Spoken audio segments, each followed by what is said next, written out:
តាមពិតខ្ញុំស្គាល់អ៊ីកូរ៉ាយូរដែរតែនៅតែសង្ស័យអត់ទុកចិត្ត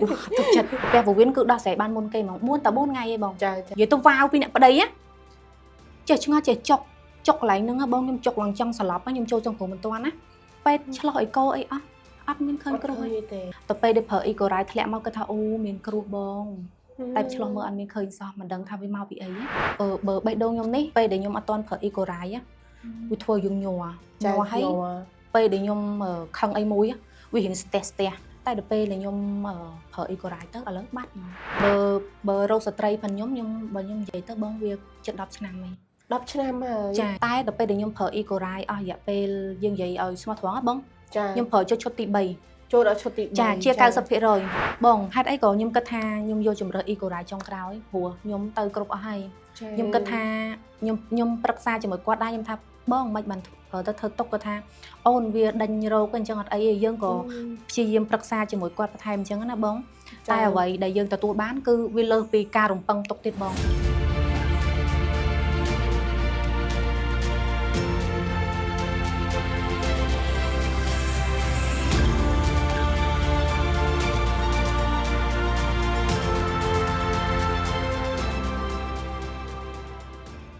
ចាសសូមជម្រាបសួរពុកម៉ែបងប្អូនទាំងអស់គ្នាមើលមកជួបគ្នាសាជាថ្មីជាមួយនឹងកម្មវិធីបទពិសោធន៍អ្នកប្រើប្រាស់ផលិតផលអ៊ីកូរ៉ាយថ្ងៃនេះមកជួបជាមួយនឹងខ្ញុំម្ដងទៀតហើយដែលយើងនឹងមានបងស្រីមួយរូបដែលគាត់នឹងចូលរួមចែករំលែកតាក់ទងជាមួយនឹងបទពិសោធន៍ទៅលើបញ្ហាឬក៏អាការៈសុខភាពរបស់គាត់ដែលថាមុននឹងគាត់សម្រេចចិត្តថាជ្រើសរើសប្រើប្រាស់ជាមួយនឹងផលិតផលអ៊ីកូរ៉ាយនឹងបន្ទាប់ពីគាត់បានប្រើប្រាស់ផលិតផលអ៊ីកូរ៉ាយហើយគាត់នឹងចែករំលែកតាក់ទងជាមួយនឹងបទពិសោធន៍ទាំងអស់លើដែលគាត់ទទួលបានតាមរយៈការប្រើប្រាស់ផលិតផលអ៊ីកូរ៉ាយដើម្បីដោះស្រាយទៅលើបញ្ហាឬក៏កត្តាសុខភាពរបស់គាត់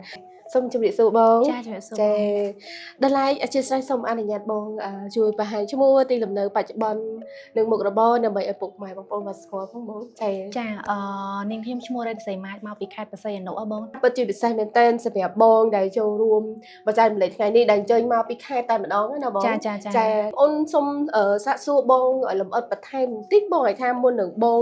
សម្រាប់ចិត្តថាប្រើប្រាស់ជាមួយនឹងផលិតផលអ៊ីកូរ៉ាយហ្នឹងតើកន្លងមកបងមានជាមួយនឹងបញ្ហាសុខភាពយ៉ាងណាខ្លះចឹងណាបងចានិយាយទៅពីដើមឡើយខ្ញុំមានដូចជារលាកទងសួតរ៉ាំរ៉ៃហើយខ្ញុំមានរលាកតម្រងនោមចាហើយបើគ្រោះក្នុងតម្រងនោមហ្នឹងគឺខ្ញុំពីដើមដែលខ្ញុំអត់ទាន់ប្រើអ៊ីកូរ៉ាយហ្នឹងគឺវាអត់ឃើញទេតែដល់ពេលដែលខ្ញុំប្រើបាន21ថ្ងៃហ្នឹងវាធ្លាក់មកបងអូពិនិត្យអត់ឃើញទេតែធ្លាក់មកហ្មងចាពេលដែលប្រើអ៊ីកូរ៉ាយបាន21ថ្ងៃហ្នឹងគឺធ្លាក់មកហ្មងប៉ុនចង្កឹះបងប៉ុន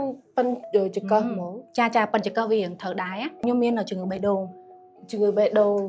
ងហ្នឹងនិយាយទៅគេហៅថាដូចដំណពូជព្រោះគ្រូសាប៉ុនខ្ញុំគាត់មានបញ្ហាបេះដូងច្រើនណាប៉ាខ្ញុំអីជំងឺបេះដូងហ្នឹងផងហើយមួយទៀតគឺខ្ញុំមានបញ្ហាគេហៅថាជំងឺស្រើទៅបងស្រើចាបងចាអាហ្នឹងក៏ខ្លាំងដែរហើយមួយទៀតខ្ញុំមានបញ្ហាខ្លាំងមួយទៀតគឺកាពះពោះវៀនច្រឡាស៊ីកតែអាការៈបងវាទាំងអស់ហ្នឹងអាការៈយ៉ាងម៉េចខ្លះដែលធ្វើទុកឲ្យបងរហូតដល់ថាបើយើងនិយាយពីការតរោការព្យាបាលហ្នឹងវាច្រើនហើយតែវាជាគេហៅកត្តាជំរុញយ៉ាងម៉េចទៅសម្រាប់ចិត្តថាជ្រើសរើសប្រើផលិតផលអ៊ីកូរ៉ាយទាំងមិនដែរស្គាល់សោះដំបូងខ្ញុំអូ Facebook ឃើញតែមុននឹងប្រើហ្នឹងក៏គិតដែរណាគិតថាខ្ញុំទៅពេទ្យច្រើនណាពេទ្យល្អពេទ្យថ្លៃអត់បាត់ហ្នឹងចុះផលិតផលហ្នឹងគ្រាន់តែលាបសោះវាបាត់មែនអត់អញ្ចឹងណាទៅពេលហើយស្រាប់តាចៃដន្យនេះឆៃទៅឃើញផេកឈ្មោះបងហេងច័ន្ទរាក៏សាកសួរព័ត៌មានកាពេលហ្នឹងក៏អត់បានប្រើជាមួយនឹងអាឈុតធំដែរខ្ញុំប្រើតា X-Root នេះនឹងប្រាណាខ្ញុំមានរោគស្ត្រីមួយទៀតរោគស្ត្រីទៀតរោគស្ត្រីទៀតពេលហ្នឹងខ្ញុំក៏ចាប់ផ្ដើមប្រើ X-Root ជាមួយនឹងប្រាណាប្រើវគ្គដំបូងគាត់ថាផលិតផលអីប្រើមកមិនបានកាហាយម៉េះគាត់ថាអញ្ចឹងទុកចោលឡើងមួយខែជាងមួយខែទុកចោលឡើងមួយខែជាងអាហ្នឹងវគ្គដំបូងទៅពេលចាប់ដើមអាកាពះពោះវៀននេះវាជ្រាលខ្លាំងទៅឃើញអាបារាណាងតែងថ្លៃដែរ59បងស្ដាយលុយយកមកលាបកកនេះលាបមានអារម្មណ៍ថាកកហ្នឹងលាប3 4ថ្ងៃមានអារម្មណ៍ថាត្រជាក់ហើយវាអត់ច្រាលអាស៊ីកគាត់ថាផលិតផលហ្នឹងប្រហែលជាត្រូវជាមួយកាពះពោះវៀនហីប្រឹក្សាមកគាត់បន្ថែមចាប់ដើមយកBlue E ទៅពេលប្រើBlue E 4ថ្ងៃដោះស្រាយកាពះពោះវៀនអស់លេងអត់មានឆ្អល់ត្រឡប់មកវិញទេបើពីមុនអត់ទេបងឲ្យតែខ្ញុំចាប់ផ្ដើមញ៉ាំម្ទេសតែបន្តិចគឺខ្ញុំត្រូវតែញ៉ាំថ្នាំហ្មងហើយយប់ឡើងគឺដឹងតែវាគេងអត់បានវាជ្រាលឡើងមកលើបងតែទៅប្រើអ៊ីកូរ៉ាយ4ថ្ងៃតាមពិតខ្ញុំស្គាល់អ៊ីកូរ៉ាយយូរដែរ តែនៅតែសង្ស័យអត់ទុកចិត្តមុននិយាយទៅខ្ញុំឈឺរយៈពេលតែ4ខែបងខ្ញុំចំណាយលុយអស់ចូលជា 5,000 មុនគាត់អ៊ីកូរ៉ាយចាយើងដើរមើលយើងគ្រប់ចឹងហ៎បងចាបងអត់បានផលទេបងទៅពេលប្រើនិយាយទៅប្លូអីថាអស់និយាយទៅថា4ថ្ងៃនឹងផៃប្រាណាអស់មួយខ្លងនិយាយទៅប្រាណាយើងប្រើមុនណាបងចាកាពះពោះវៀនគឺដោះស្រាយបានមុនគេហ្មង4ថ្ងៃឯងបងចាតែបើគ្រូតម្រងនោះ21ថ្ងៃបានធ្លាក់21ថ្ងៃចាតែអ្វីដែលខ្ញុំនិយាយទៅវ៉ាវពីអ្នកប្តីណាចេះឆ្ងល់ចេះចុកកន្លែងហ្នឹងបងខ្ញុំចុកឡើងចង់ស្លាប់ខ្ញុំចូលចង់គ្រូមិនទាន់ណាពេទ្យឆ្លោះអីកោអីអត់មានឃើញគ្រូអីទេអត់ឃើញឆ្ងល់ចេះចុករហូតចុកចេះឆ្ងល់ប្រហែលជាមានមេរោគអីនៅក្នុងហ្នឹងទៅពេលដែលប្រើអ៊ីកូរ៉ាយធ្លាក់មកគាត់ថាអូមានគ្រោះបងតែពេទ្យឆ្លោះមើលអត់មានឃើញសោះមិនដឹងថាវាមកពីអីខ្ញុំអ៊ីកូឡើង3 4ដងអត់មានឃើញគ្រោះហ្នឹងទេគេទៅវ៉ាវមែនតើហ្មងសូម្បីតែប្តីគាត់ថាដែរចេះនេះអូនផលិតផលស្អីគេគាត់លាបខាងក្រៅធ្លាក់មកដែរដល់ពេលធ្លាក់អញ្ចឹងអារម្មណ៍មិនអីភ័យអូដំបងញ័រដៃគាត់ថាហ៊ុំជុំអាគ្រូវាទៅនៅក្នុងខ្លួនមិនមនុស្សយើងឆោតវិញក្មេងបងឆ្ងល់ជាគ្រូធំដែរគាត់ថាអត់ដែរទៅពេលចូលប៉ាមិនបានគ្រូនឹងសុកមិនបានវាទៅនៅក្នុងខ្លួននេះបានប៉ុណ្ណឹងគាត់ថាអូនមុននឹងវាកើនចូលវាទៅជាកបោជាកោអីអញ្ចឹងហ៎បងអូយបងខ្ញុំបើអត់បានប្រើអ៊ីកូរ៉ាខ្ញុំមិនដឹងខ្លួនឯងមានគ្រោះទេតែតាំងពីធ្លាក់មកពោះប៉ុនខ្ញុំលែងមានការឈឺចាប់ហ្មងលែងឈឺហ្មងចាពីមុនចុកជាប់រងអីឬក៏មិនហ្មងនិយាយទៅដំបងខ្ញុំ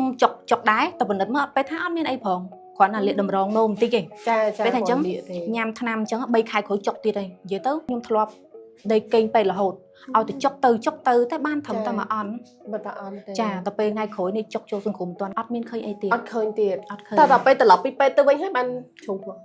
ដល់ពេលត្រឡប់ពីពេទ្យហើយមកចាប់ដើមប្រើអ៊ីកូរ៉ាយបានដឹងថាមានគ្រោះអូបើហើយបាត់ក៏ជ្រុះមកហ្មងចាក៏ជ្រុះមកហ្មងនិយាយទៅពេលមកពីពេទ្យប្រហែលជាកន្លះខែបើខ្ញុំចាប់ដើមប្រឹក្សាមួយជាតារាព្រោះយើងអស់ជំរឿហើយចាបងខ្ញុំទៅអស់ហើយទៅណាទៅណីអស់ហើយគ្មានសល់ទេវាអត់បានផលតែដល់ពេលបញ្ហាដូចបងលើកឡើងទៅលើអាការៈតកតងជាមួយផ្នែកបេះដូងណាដូចបងលើកឡើងថាវាដូចជាដំណរពូជតែអាការៈទាំងអស់ហ្នឹងវាធ្វើទុកទៅកាន់បងយ៉ាងណាខ្លះចឹងណាបងនិយាយទៅបើបេះដូងខ្ញុំនេះពេលដែលខ្ញុំអត់ទាន់ប្រើអ៊ីកូរ៉ាយវាធ្វើយើងញ័រហើយពេលដែលខ្ញុំខឹងអីមួយវារៀងស្ទះចាស្ទះហ្មងនិយាយទៅហើយនិយាយទៅពីដើមឡើយប៉ាខ្ញុំក៏គាត់មានជំងឺនឹងដែរអញ្ចឹងចាតែដល់ពេលដែលខ្ញុំប្រើអ៊ីកូរ៉ាយទៅឥឡូវបាត់ហ្មង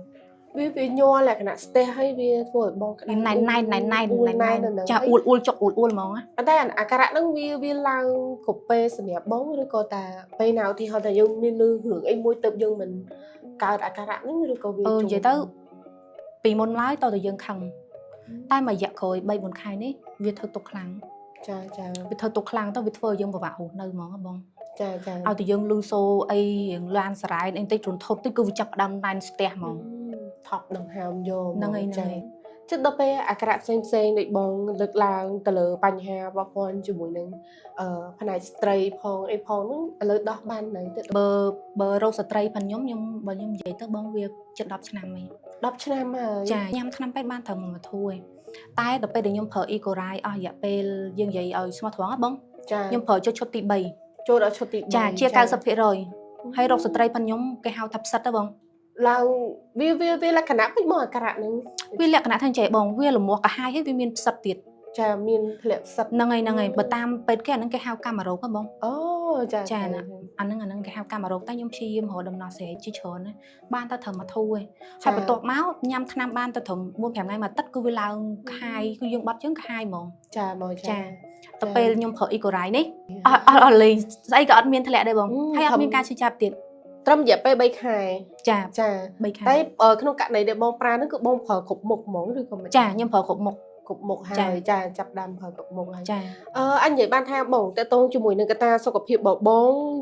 មកទល់បច្ចុប្បន្នបើយើងនិយាយពីភាពធូរស្រាលសម្រាប់បងយល់ថាតើបងធូរហ្នឹងវាដល់កម្រិតមួយណាដែរមករាងកាយខ្ញុំទាំងអស់បងចាមករាងកាយរបស់បងបើសម្រាប់ខ្ញុំគិតថាខ្ញុំសុខភាពខ្ញុំវាមានបញ្ហាច្រើនចេះខ្ញុំគិតថាខ្ញុំប្រើបានប៉ុណ្នេះខ្ញុំគិតថា 70-80% ឯងបងចាគាត់នៅលៀបខាងក្រៅឯងបន្តែប្រើឲ្យបានទទួលបានផលអញ្ចឹងមានអារម្មណ៍មិនដែរសប្បាយចិត្តតាអូខ្ញុំនិយាយមួយបងដំបូងខ្ញុំអាបញ្ហាផ្លូវចិត្តនេះខ្ញុំប្រើថ្នាំផ្លូវចិត្តដូចគ្នាបង បងបានឆ្នាំមកគាត់អត់គេញ៉ាំលក់នឹង អត់ទេខ្ញុំគេលក់ត្រឹមរយៈពេល4ខែបង 4ខែទេចាប់ផ្ដើមមាន តែយើងមានបញ្ហា stress ហ្នឹងវាយូរមកហើយបង យូរប្រហែលឆ្នាំដែរ ចាតែវាទៅធ្វើទុកតណាគ្នា 3-4 ខែហ្នឹងណា មានន័យថាវាចាប់ផ្ដើមច្បល់មក ចានិយាយ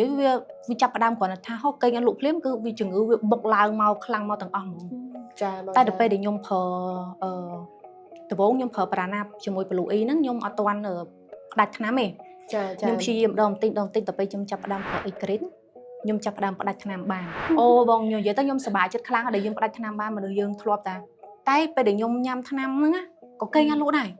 គេហៅថាកម្រិតមួយដែលធ្ងន់ណា វាចូលដល់លក្ខខណ្ឌមួយថាវា over សម្រាប់យើងវាលឹះលុប ហ្នឹងហើយវាច្រើនពេកបងដល់ពេលអញ្ចឹង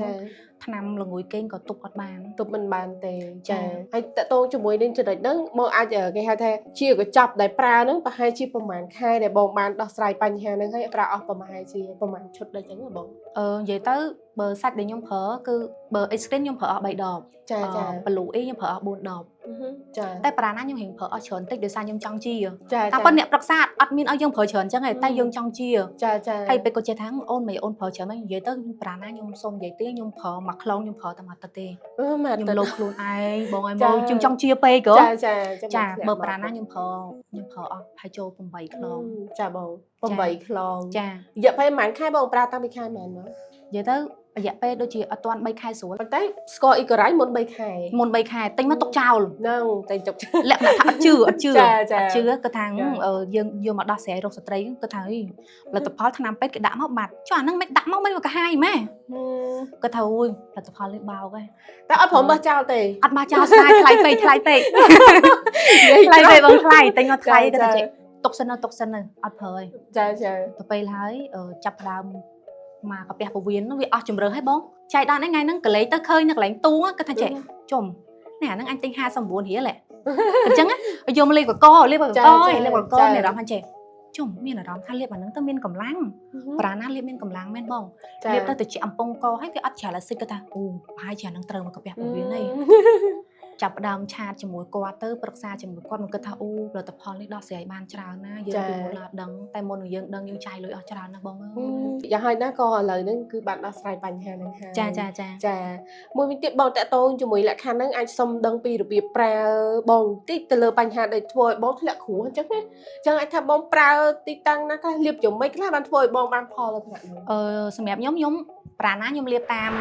ចន្លោះទ្រូងឆ្អឹងខ្នងហើយកលាក់ដៃហើយកមួយជើងបាតដៃបាតជើងធម្មតាអញ្ចឹងណាបង ចាបង ហើយប្លូអ៊ីយើងលាបមកយើងលាបអាហ្នឹងមកស្ទុះហើយយើងយកប្លូអ៊ីហ្នឹងជាមួយប្រាណាហ្នឹងផុកហើយយើងលាបអញ្ចឹងបងលាបតាមហ្នឹងហើយតាមចង្កេះតាមអីហ្នឹងណាចាហ្នឹងតែគ្រាន់ថាធ្លាក់គ្រោះហ្នឹងនិយាយត្រង់បងតោះតែខ្ញុំដាក់អ៊ីស្គ្រីនមិនធ្លាក់ អ៊ីក្រីន ចា ដើមដាក់អ៊ីក្រីនបានប៉ុន្មានថ្ងៃបង អ៊ីក្រីនដាក់បានផាចូលជា10ថ្ងៃ 10ថ្ងៃចា វានិយាយទៅវាមិនដឹងថាវាទៅបំបាយកន្ត្រាក់មិនណាបងតែមុននឹងថ្ងៃដែលធ្លាក់មកហ្នឹងខ្ញុំចុកខ្ញុំរៀងចុកធ្លាក់ឈាមបន្តិចរៀងចុកគាត់ថាអូយចុះមិនថ្ងៃហ្នឹងមិនដាក់អ៊ីស្គ្រីនទៅធ្វើហ្នឹងហើយដាក់ទៅមិនមកធ្វើតុកអញ្ចឹងតែដល់ពេលខ្ញុំចាប់ផ្ដើមរៀងធ្វើតុកទៅក៏ចាប់ផ្ដើមឆាតមកចេថ្ងៃហ្នឹងមិនអូនរៀងធ្វើតុកម៉េះគាត់ថាបាជាអូនមានមេរោគអីមិនដឹងអីដល់ពេលគាត់និយាយប្រាប់យើងអញ្ចឹងណាដល់ពេលស្អែកឡើងអូនចូលបន្ទប់ទឹកចេអើយ ហើយលាបឡៃណាបងអ៊ីក្រីនលាបឡៃណា ចកេះនេះ លើលើចកេះហ្នឹងហើយនឹង ពុះយើងហ្នឹងនៅកន្លែងហ្នឹងចានៅកន្លែងដៃស្បូតនេះយើងចេះបន្តទិញអញ្ចឹងតាមអញ្ចឹងបន្តអញ្ចឹងណាចានិយាយទៅគឺអូខ្ញុំគិតថាវាសាហាវណាបងអើយអញ្ចឹង មានន័យថាវាពិសេសកន្លែងហ្នឹងមានន័យថាចាប់ផ្ដើមនេះប្រើជាឈុតទៅវាចាប់ផ្ដើមធ្លាក់បញ្ហាទាំងអស់ហ្នឹងតែហើយតកតងជាមួយនិយាយពីសុខភាពឥឡូវហ្នឹងគឺប្រសើរខ្លាំងណាស់ប្រសើរខ្លាំងបងចានិយាយទៅ សុខភាពខ្ញុំមកទូខ្លួនហ្នឹងដោះស្រាយបានអស់ហើយនៅតែផ្លូវចិត្តបន្តិចទួយទេវាមិននៅច្រើនតែគ្រាន់ថាការកេងរបស់ខ្ញុំឥឡូវហ្នឹងក៏វាមិនទៅជាពិបាកអីទេបងតែគ្រាន់ថាថ្ងៃខ្លះទៅយើងរៀងដូចប្រើទូរស័ព្ទច្រើនអីចឹងទៅវារៀងដូចចឹងបងចាប៉ុន្តែតាមតួនថាយើងប្រើច្រើនលើពេកចឹងទៅវាធ្វើឲ្យយើងមានក្តៅភ្នែកក្តៅអីតិចចឹងមកបណ្ដឹងយើងដោះភ្លាមបានចាបងហេតុអីក៏ខ្ញុំគិតថាខ្ញុំយកជំរើសអ៊ីកូរ៉ាចុងក្រោយព្រោះខ្ញុំទៅគ្រប់អស់ហើយខ្ញុំគិតថាខ្ញុំប្រឹក្សាជាមួយគាត់ដែរខ្ញុំថាបងមិនបាន ទៅធ្វើទុកគាត់ថាអូនវាដេញរោគអញ្ចឹងអត់អីទេយើងក៏ព្យាយាមប្រឹក្សាជាមួយគាត់បន្ថែមអញ្ចឹងណាបងតែអ្វីដែលយើងទទួលបានគឺវាលើសពីការរំពឹងទុកទៀតបង